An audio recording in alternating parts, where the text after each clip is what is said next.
Before I begin, I'd like to turn it over to Jan Hill, who is the Director of the Office of Indigenous Initiatives, to give our welcome and prayer. Welcome, Jan.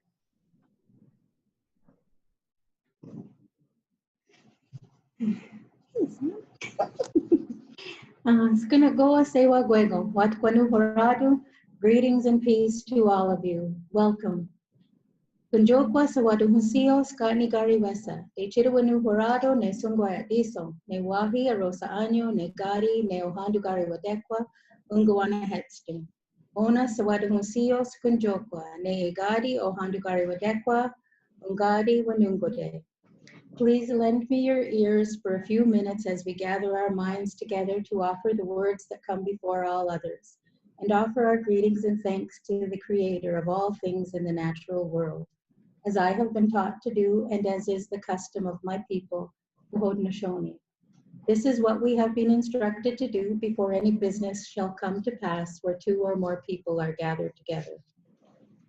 Agwego unska ndiro wait nuni ne ungwat nigura dano dea tinuarado ne agwego yunki yena wase ji owen jade. We gather our minds together and offer our greetings and thanks to all of the things on the earth, all the green and growing things, the medicines, foods, plants, trees, shrubs and grasses, the waters and the life within the waters, and to our relatives, the animals. Agwego unska andirwa wait nuni ne ungwat nigura dano dea tinuarado ne agwego yunki yena wase ji karon yade. We gather our minds together and offer our greetings and thanks to all of the things in the sky, the birds who sing their beautiful songs, the winds that come from the four directions. They're going to be a little vicious today. Our elder brother, the sun, our grandmother, the moon, our grandfathers, the thunders, and the stars in the heavens. Nana onigadi, agwego, echirwanu horado, nesungwa disong. And finally, we offer our choicest greetings and thanks to Sungwa Adison, the creator of all things. And so now the words that come before all others have been said, and we can all focus on the reason we've gathered here. If any of you are carrying burdens, at this time, I'd like to invite you to leave them at the door for the time that we're gathered. And that's so that we can all concentrate and focus on the reason that we're here today. You can choose to pick them up on your way out the door when we're finished if you want to, but I'll encourage you to leave them there for Sungwa Adison to take care of. Today, I'd also like to acknowledge this sacred land, which has been the site of human activity for many hundreds of thousands of years. It's my understanding that this territory is included in the Dish with One Spoon Wampum Belt Covenant, an agreement between the Iroquois Confederacy and the Confederacy of the Ojibwe and Allied Nations to peaceably share and care for the resources around Great Lakes. We acknowledge and thank our ancestors for continuing to live in a way that ensures we remember. Watkwanu Horadu, Gano Shuni Yungyats, Garakwine, Catherine Brandt, Goha, Yundajets ne Agate Nistonha, Dano Lennox Hill Goha, Rumwayats, Neragate Niha, Wagate Nyatu, Ganyunke Haga, Diwa Unhoju, Gundege Nide Wagenu, Gundege Ganagare. Ganu Shuni, she is making a house, is what they call me. My traditional name that was given to me by a Turtle Clan mother in consultation with my sisters. My deceased mother is Catherine Brandt, and my deceased father is Lennox Hill. He was Wolf Clan. I am Turtle Clan of the Mohawk Nation. I'm from Gundege, and that's where I live. In a more formal introduction, I would continue on to tell you about my family, my children, my grandchildren, who my grandparents are, and so on. For today, I will just say that both of my parents and all of my grandparents, at least 6 generations back, are Ganyunke Haga, or Mohawk. I can trace my ancestry back to 1784 when my people, the Mohawks of Fort Hunter from the Mohawk Valley in Upper New York State, arrived at our resettlement at the Bay of Quinte in Ontario. It's customary and respectful that before I address a group, the only bad thing about notes is you got to keep your place. I place myself in relation to who I am within my family, my clan, and my nation. It's important that I position myself so that you know where I am speaking from, what informs me, and where I am in relation to you and this land that we stand on today. It's important to pay respect to ancestral and traditional territories and local Indigenous communities. By doing so, we honor the Indigenous ancestors or stewards of the land and speak to our personal or social relationship with the land. To be meaningful and respectful, a territorial acknowledgement needs to be intentional. This is a time for us to give thanks, consider our individual and collective role in the stewardship of Mother Earth, and in building relationships between Indigenous people and communities and the rest of the country. I would encourage all of you to consider the land that we sit on today. I'm also the director of the Office of Indigenous Initiatives at Queen's University. It's my responsibility to work towards the implementation of the recommendations from our Truth and Reconciliation Task Force report, which was completed in 2017. I would also like to take this opportunity to welcome anybody externally to Queen's, and for those from Queen's, I'd like to welcome you to the day, and I look forward to learning from all of you today. I think it's very important, all the work that's being undertaken here, especially all of you working in the health sciences. The health of our people is of utmost importance. Without healthy peoples and communities, we cannot carry on the work of healing and reconciliation to make the world a better place for those who follow us. Nyawakiwahi, I thank you for your kind attention.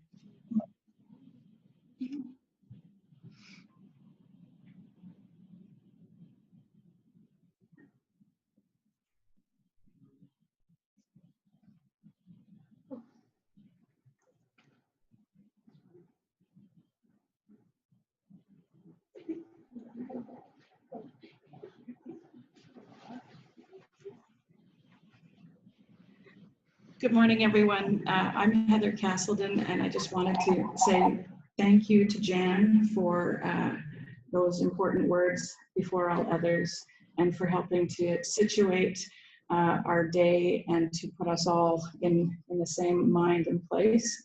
I very much needed those words this morning. When I arrived here at 8 o'clock this morning, I turned to some mentors of mine, Vanessa McCourt, and then Jan and others, to talk about some of the struggles I've been having. So I'm a Canada Research Chair here at Queen's in the Faculty of Health Sciences and the Faculty of Arts and Science. My Canada Research Chair is around reconciling relations for health, environments, and communities. And that work can be really hard to do in institutional environments. And so I've been having some interesting challenges as a faculty member in trying to operationalize some of the ideas of unsettling ourselves before we start to get to the truth telling and the healing and reconciliation. So thank you. I've now been able to leave it at the door because I'm really excited to be here and to see all of you. I think, one of the things that I wanted to say at the get-go was around the naming of this gathering. Right now, we've called ourselves the Indigenous Mentorship Network Hub here at Queen's in relation to the Ontario Indigenous Mentorship Network, but it doesn't acknowledge the silos that we tend to put ourselves in at the university. And so the silos typically are health research, social sciences and humanities research, natural sciences and engineering research. This event today is funded in large part by the Canadian Institutes of Health Research, but it's certainly, we want it to be a very welcoming space for everyone, and to talk about whether or not we want or need some sort of mentorship network here at Queen's. So that remains to be seen as we get throughout the day. So I'm, in addition to being a Canada Research Chair, I'm also the nominated principal investigator for Queen's for the Hub. That's part of 13 universities across the province. And I'm delighted that my co-lead is Lucy Levesque in the School of Kinesiology and Health Studies, and Mike Green, Department of Family Medicine. Hi, Mike, great to see you.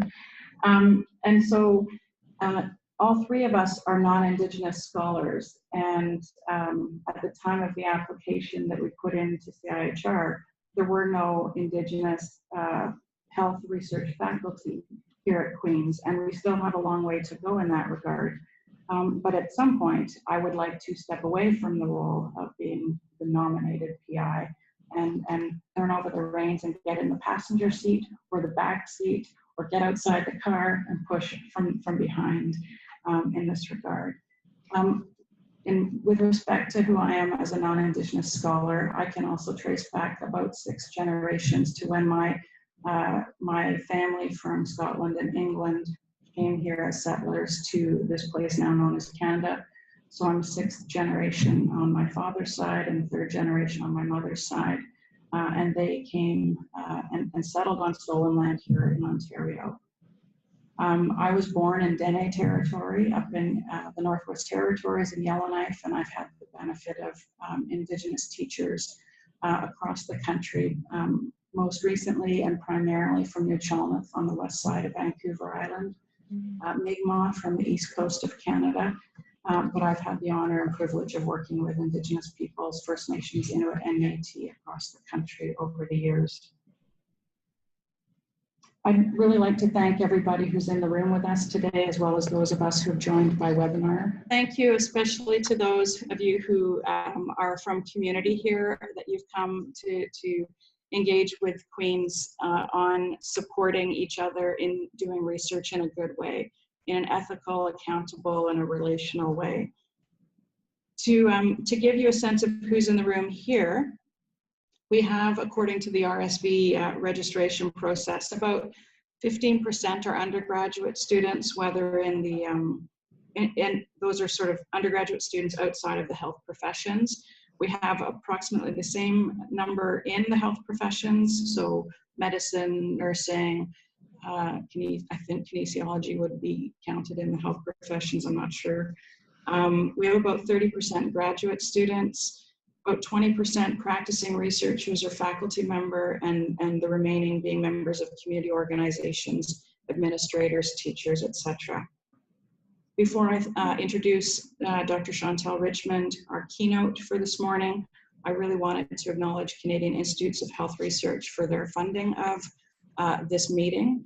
And if Chantal doesn't have a chance to talk about the history behind having mentorship networks in Canada, I can certainly talk about that afterwards, but I want to give her as much time as possible. I'd also really like to thank the university's Faculty of Health Sciences for their generous support, and really appreciate seeing Dr. Roger Dealey here and Dr. Smith as well, Stephen Smith, who are here from the faculty.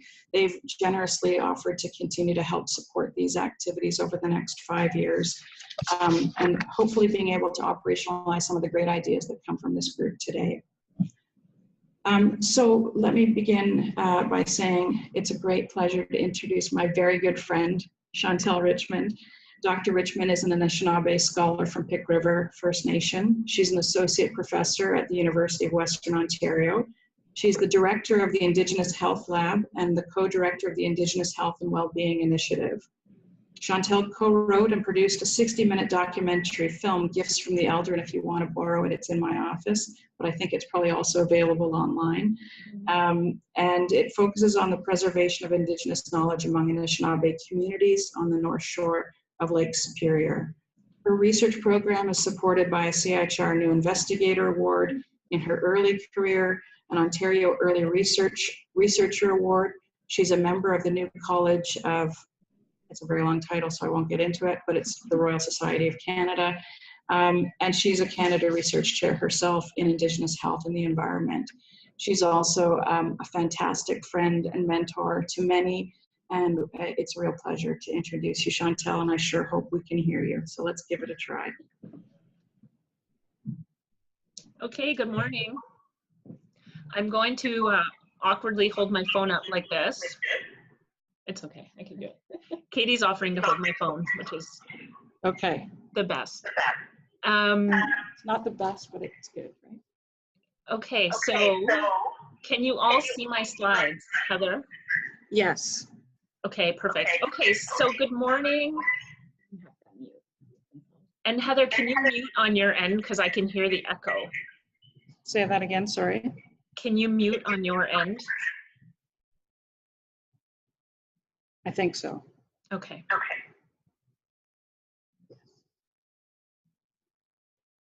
Okay, good morning. I can still hear it. Yeah, because they're not muted. You're not actually muted, Heather. So I don't use this computer. You come into your computer. We're on the phone, and so. Yes, okay, now you're muted. That's great. Okay, good morning. Bonjour, Ani. Gizes Kwedejnakas, Makwadodem, Bigitagong Nishnabek Dunjaba. It is a really great pleasure to be with you all today and to share a little bit about Ontario's Indigenous Mentorship Network. It has been a long time in the making. There's been many exciting and sometimes very frustrating barriers and challenges to getting to where we are, but this network is so full of really amazing and wonderful energy, and I'm just so pleased to be. Oh, can't hear me. Okay. Okay. You Try can't. again. Shh. Oh, geez. Okay, so you can hear me or you can't hear me? Okay, you can hear me. Did you miss everything I said? Okay. I'm not really sure what you've heard, so I'm going to just get to it. In the interest of everyone's time, so good morning. Welcome to our very first webinar of the Indigenous Mentorship Network of Ontario. With me, I have Katie Big Canoe, who is the research coordinator. And we thought what we would do this morning is to first just tell you a little bit about who we are and the places that we come from and why the work that we do is so important personally, but also professionally. Heather talked a little bit about the structures in universities right now and the ways that Indigenous knowledge and Indigenous health knowledge really has been colonized, right, and has been really marginalized from the university context. So we want to talk a little bit more about that. And finally, we're going to talk specifically about the network. So our goals, what we can offer, and where we're headed, okay? So bonjour, Ani. Gizes Kwedejnakas Makwadodem, Bigitagong Nishnabek Dunjaba. I am Chantal Richmond. I am Anishinaabe from Northern Ontario. My community is the community that you can see on the screen. This is our reserve area, which you can see. And our community is known as the place where the rivers meet. And so just to the very right of the screen, you can kind of see, I don't know if you can see my cursor, but you can see a meeting place here. And that's actually if we're looking north, we can see on the right-hand side, the Black River, and on the left-hand side is the Pick River. And the Pick River is a very important river. That's our superhighway. It is the place where my grandmother was born, my great-grandmother was born.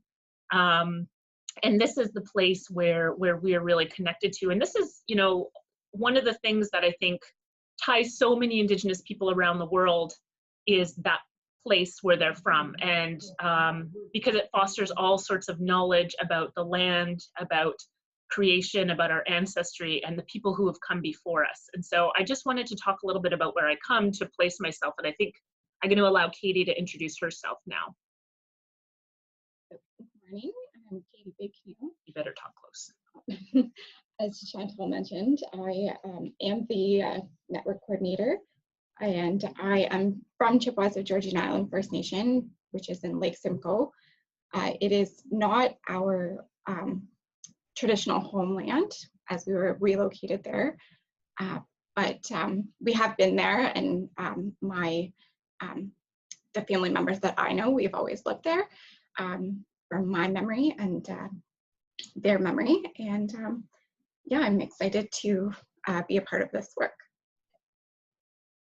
So we wanted to talk a little bit about where we come from, because you know, the essence of who we are is driven in large part by those people who came before us. And I think that many of you in the room will resonate with this. And I think that I just actually wanted to acknowledge Jan Hill and to say thank you for that awesome recognition and starting us off in the right way, but also talking about the places that we come from, because so many of us are rooted, whether we are Indigenous people or non-Indigenous people, we are rooted in our motivations to do the work we do because of the people who came before us, and especially in the Indigenous context where they endured such struggle, right? And the most devastating forms of cultural, environmental, social dispossession from their homelands and from their communities, and still continue to experience that. And I think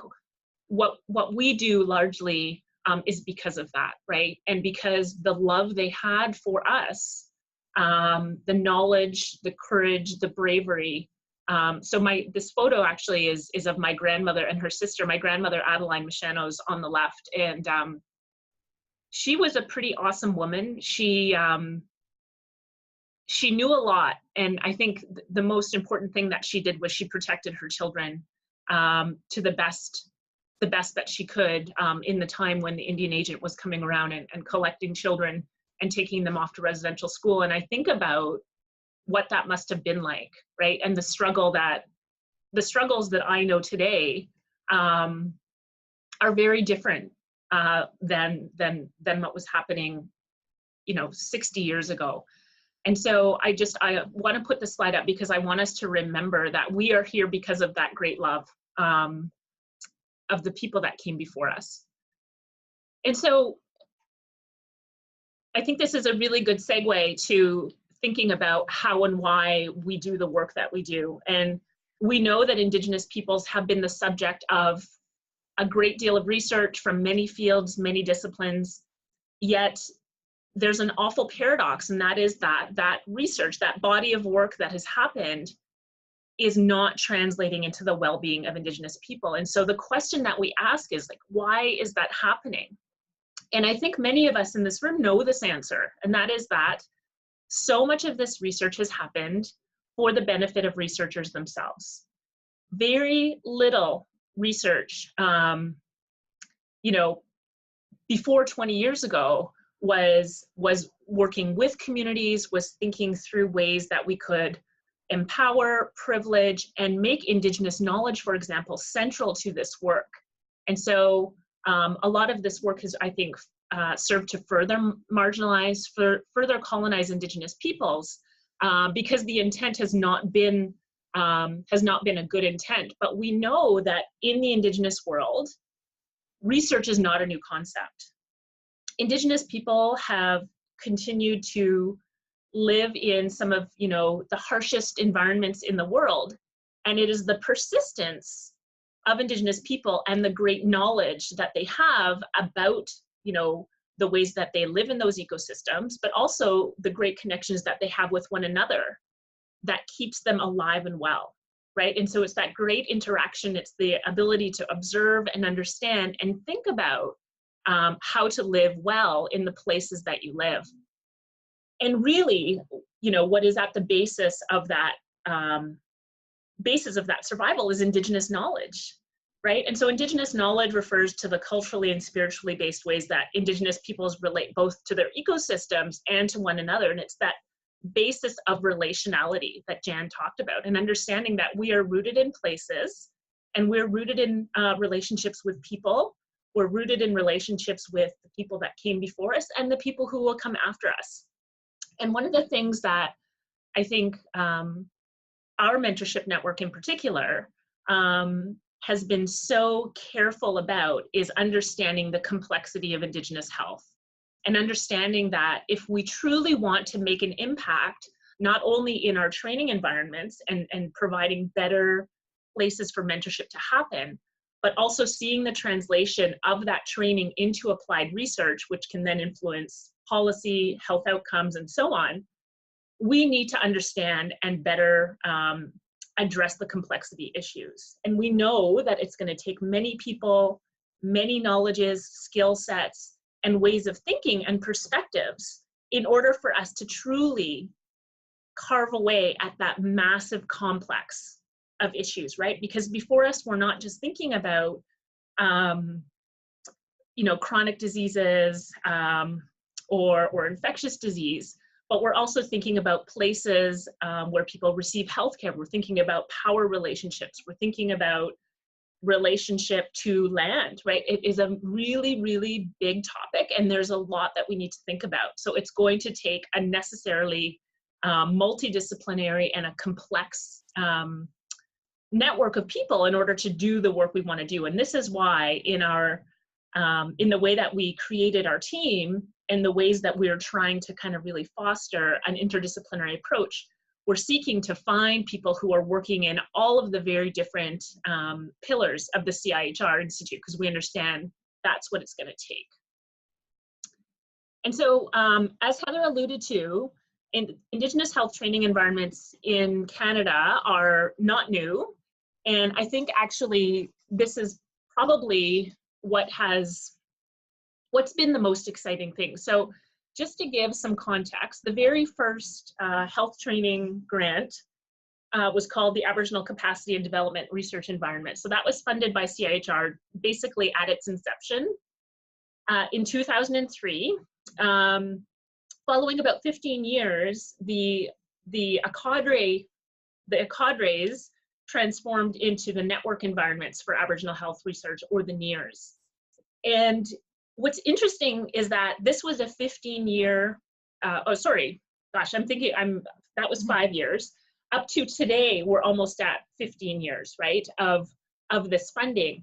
And 15 years is enough time to put through a couple generations of scholars. And so in 2003, I began my PhD at McGill, and I was, and Heather started her PhD, I think, close to around that time.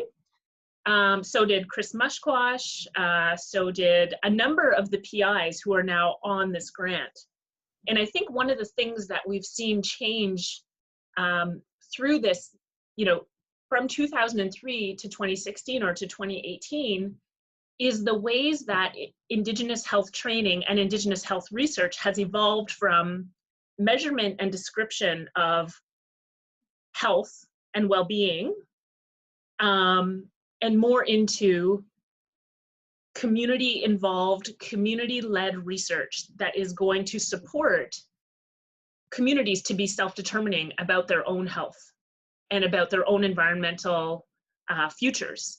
And it only took, you know, I think a quick, I shouldn't say it's quick because it's not quick, but relatively, I think the funding and the commitments to Indigenous health training have had massive impacts in the transformation of the way Indigenous health is now happening. And I think that it's no longer okay for people to do research for the sake of doing research because it's interesting, because it's a theoretical exercise, but it needs to demonstrate applied impact. And so we undertook an evaluation of all of this. Well, we didn't get all of the students, but we got a good deal of the students who were funded from the first two training grants, so the cadres and the NEARS, and that led to the booklet that you see on the left-hand side. And it demonstrated so many of the things that we've implemented in this next iteration of the training network.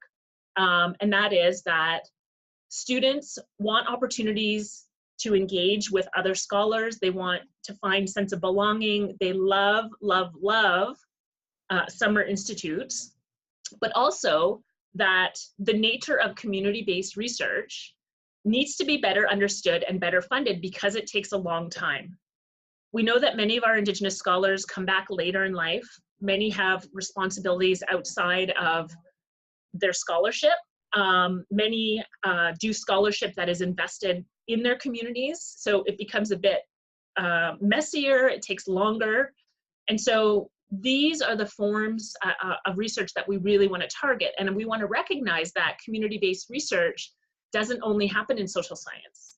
It can happen in the health sciences. It can happen in biomedical studies. It can happen in, you know, engineering, natural sciences, and so on. It's just about the ways that the work evolves.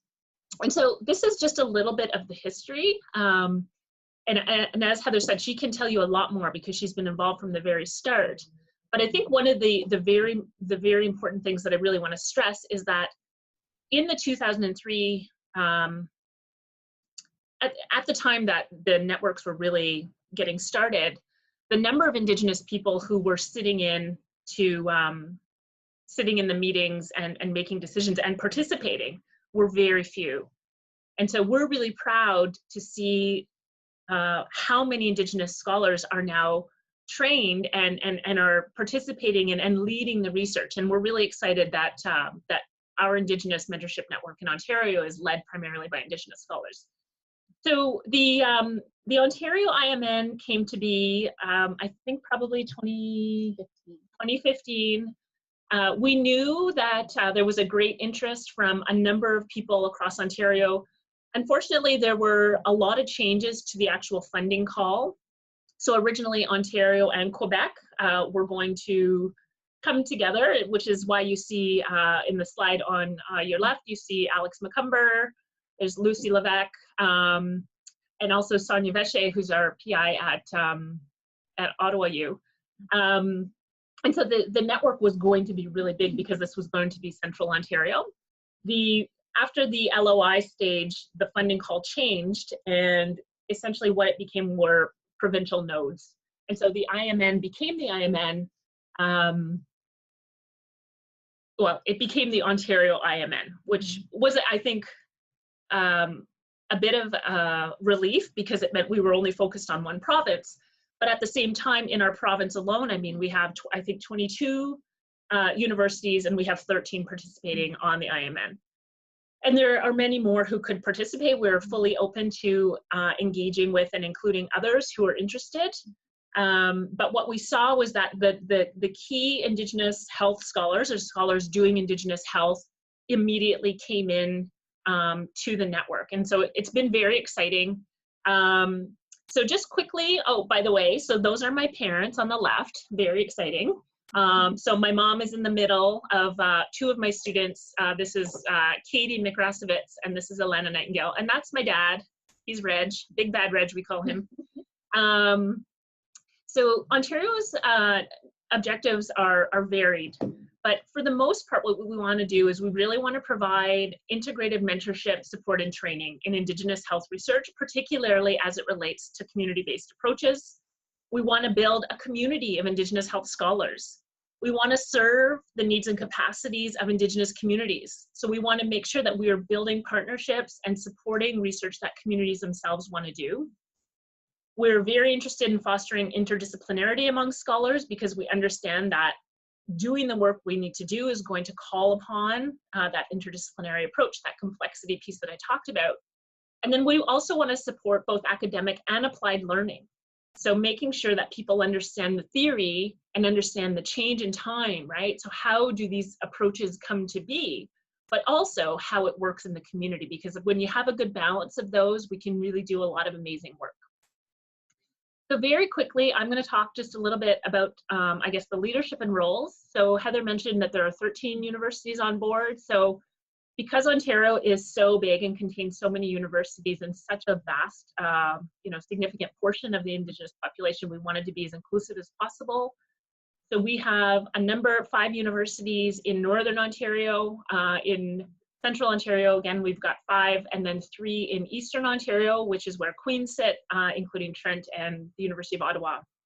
So we want to be supported by a community advisory and elders council or knowledge holders council, as well as a mentee council. So we need to be driven by, and I think guided by, a careful balance of our future generations, as well as the folks that we are aiming to serve. So we're very open.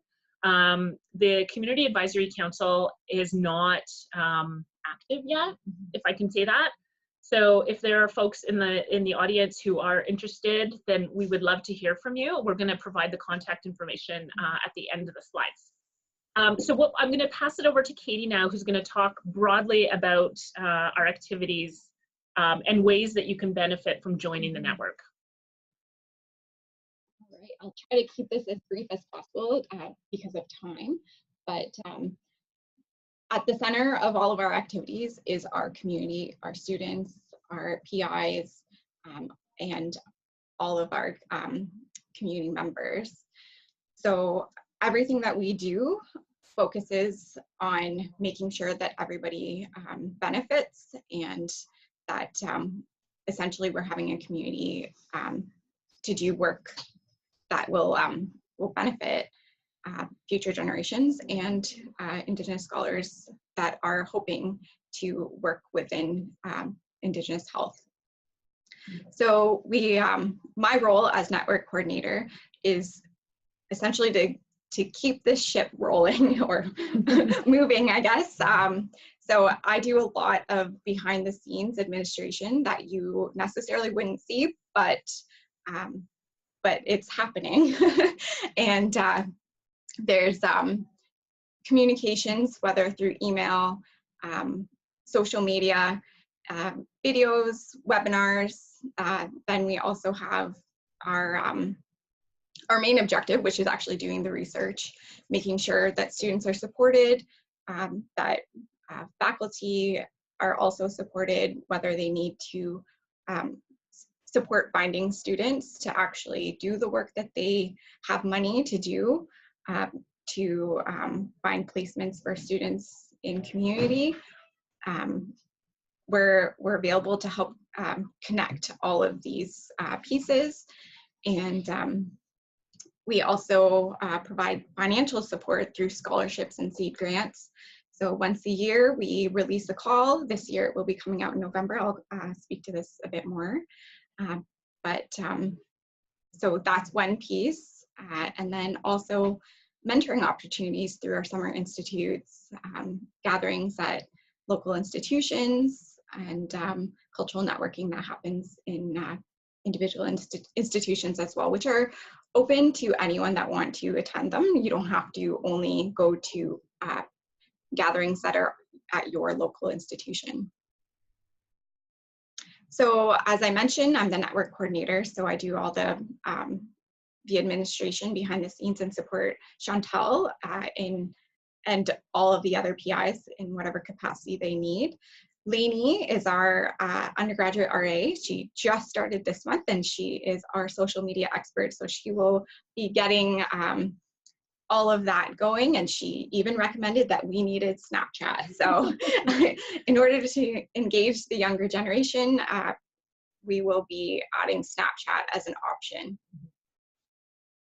So in terms of the scholarship financial program piece, this November, we are bumping up the call for applicants, and we will be offering 4 scholarships valued at $17,500, and these are directly funded by CIHR.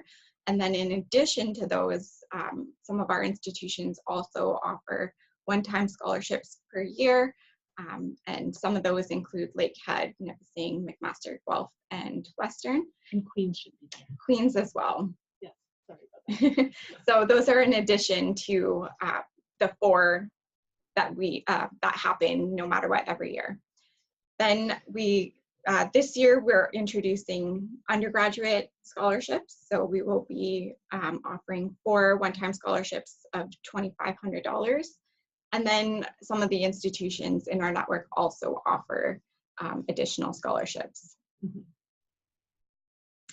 So in terms of our seed grant program, it will also be released in November, and these are opportunities for postdocs and new investigators to apply for $5,000 to help them do the work that they are doing.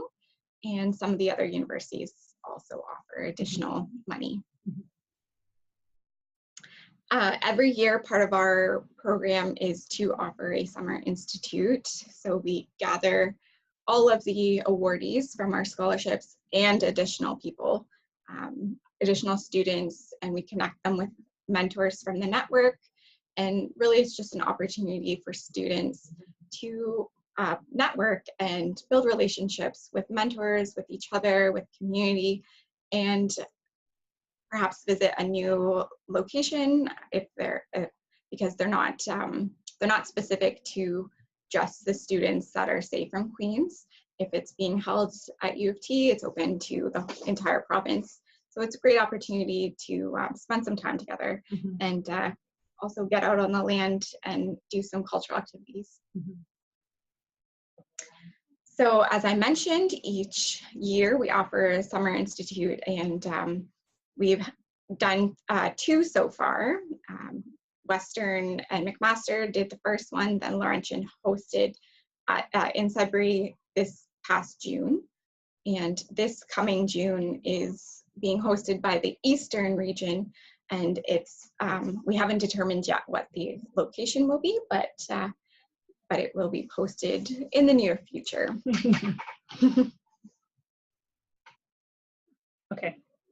Okay, thank you, Katie.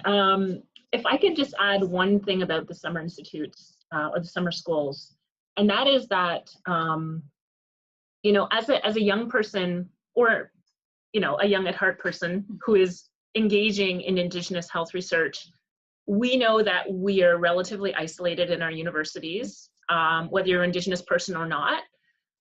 You go to places and learn from people like Lucy Levesque and Heather, and you're energized and you learn all of this information and you feel like you're so empowered and you're going to change the world.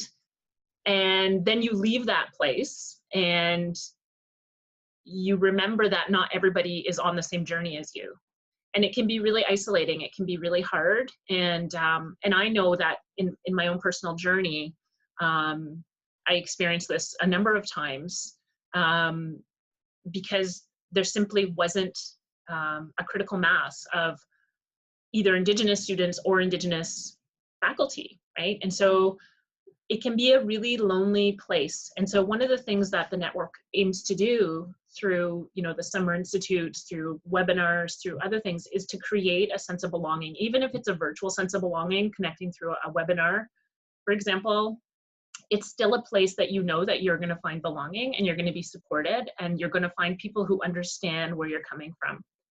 And I found, you know, the summer institutes that I participated in as a PhD student were so energizing and really helped me to know that I was on the right path, and that even though I could be discouraged, you know, when I went back to, say, McGill, and I was, again, just not supported. I was supported by my supervisor, by my advisory committee, but largely Indigenous health was something that was quite new at that university at the time. And so it was really important to have that space and time. And so if anything, this is the one thing we really want to encourage through the network. The other thing that we're really excited about is that a lot of the work we're doing has never been done before. We've never had Indigenous-led health training networks. The previous networks that were led through Ontario were not led by Indigenous people.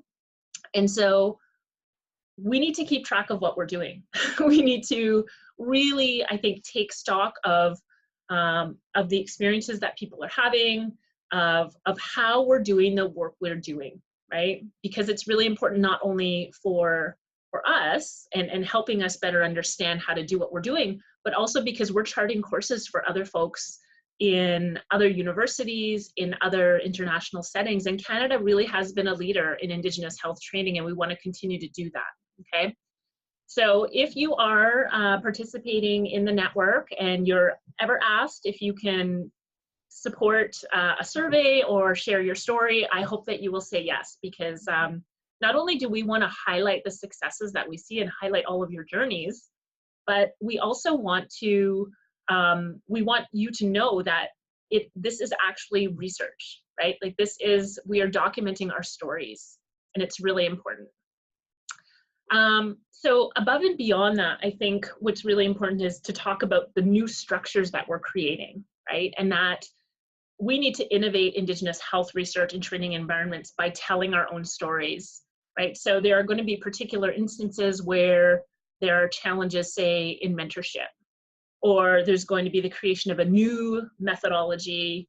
And then a lot of experiences that I think are quite central and quite unique to the places and experiences and training environments that we're fostering. And we really need to talk about these. And so we really want to, I think, create possibly special issues or a book, or we're not really sure yet what this looks like. We're still thinking it through, but we know that there is going to be a lot of really precious material in the experience itself, and talking about our connection to our community, the struggles we have as Indigenous scholars and being in two places at once, for example, and the burden that plays. Or, I mean, there are so many topics that I could think about. Living at a distance from your community, for example, or the urban context. Anyway, so these are the sorts of things that we're thinking about and we will be pushing forward with. So you see any special calls coming your way, please respond and know that we want to hear from you. And so I think that's probably it for the formal component. So I guess we would love to hear any questions or feedback or discussion that you may have. So are there any questions for Chantal or for Katie? We have somebody who is graduating in May, congratulations, and is wondering if it's still possible to participate in the Summer Institute in June. Yes, we would welcome your application. Please apply. Hang on a second. I'll just convey your answer, Chantal. It's a definite yes. Will your slides be posted and available? Yes, the slides. This whole webinar is going to be shared. And in terms of the student, the scholarship, or no, sorry, Katie is going to respond to that. Yes, I just wanted to note that there will also be a few funded. Oh, can you hear me now? Yes. I wanted to note that in terms of the Summer Institute, there will also be some funded spots for students to be covered so that they don't have to worry about travel and accommodations. But then if for some reason you're not eligible for, you don't receive that funding, you're still welcome to apply and provide your own travel and accommodations. Okay. Thank you, Katie. It's from a first-year undergraduate student who recognizes that a lot of opportunities are often for those in upper years, and is just wondering if there are opportunities for people like them to get involved at the early stages of their academic training. Yes, for sure. We definitely want to be more inclusive of undergraduate students and even high school, elementary school students. And so one of the ways that we're going to really try to do that is through the webinar series. The webinars are always going to be available for anyone who wants to participate in them. The new inclusion this year for undergrads has been the scholarships. We hope that the institutions will follow through with making more scholarships available for undergraduate students. But I think that informally, what needs to happen is that the individual hubs, the Queen's Hub, needs to make sure that there are places for undergrads to come in so they can join Heather's research space. They can visit with Mike and learn about, his journey through to, professorhood and so on. Because I think those personal interactions are really, really important. Great, thanks for the question. And I would just echo what Chantal says around our role now at Queen's is to support people just coming in from first year through to getting your PhDs or clinician identities or what have you. What are the dates of the Summer Institute? Great question. We're not really sure yet what the dates for the Summer Institute will be. Likely June. Sometime in June. Sorry, sometime in June? Yeah, I think so. I mean, it's going to be up to the Eastern region to figure that out. And we will support whatever decision you make. Thanks, Chantal. You're welcome. Yeah, always have your back. Likewise. So Sonia Vesche, you can see, is on the webinar right now, and the other lead is Chris Fergal at Trent University. And so we, together with Lucy and Mike, and those of you who are in the audience today as well, to talk about where should we host the Summer Institute in the Eastern region, how can we make it as meaningful to you and the other members of the network in terms of location, content, process, all of that we want it to do collaboratively. So that sort of remains to be seen, and also some dates around when we're going to hold it. But I can't say enough how valuable Summer Institutes have been to me as a student and trainee, and then now hosting them myself. I just did one in Fredericton, New Brunswick, and partnered with Tobic First Nation on that Summer Institute, and it was really a remarkable opportunity for people to come together face to face and feel like you're a part of a community. Mm-hmm. Are there other questions for Chantal or Katie? How do I go back? Okay, so go ahead. Your screen. I just wanted to, I forgot to put up my final slide. Yeah. Oh, am I not sharing it? Okay. Let me just share this final slide. I don't know if this is still available. But we have all of our connecting information up there, minus the social media. So if you want to learn more, if you have particular questions, you can email us, you can look on the website. I would actually encourage you to have a look on the website, because we've been doing a lot of really fun stuff this year. We've had a number of gatherings. One of the things that I actually didn't talk about was an undergraduate gathering that we held in February. We brought together about 20 Indigenous undergraduate students who are interested in pursuing health careers, health research, health professions.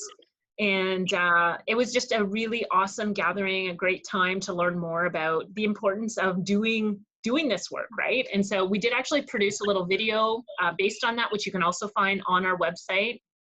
We have, I think, a number of images from our launch, which happened in January, and some other photos from the Summer Institute, and which happened in February. So there's a lot of interaction there, just so you can get excited and see that we are not only doing exciting things, but we're just regular people having fun, because we all really love what we do, and we're just really excited about making Indigenous health research and training a place where you can see yourself fitting in. Okay. Great, thanks so much, Chantal.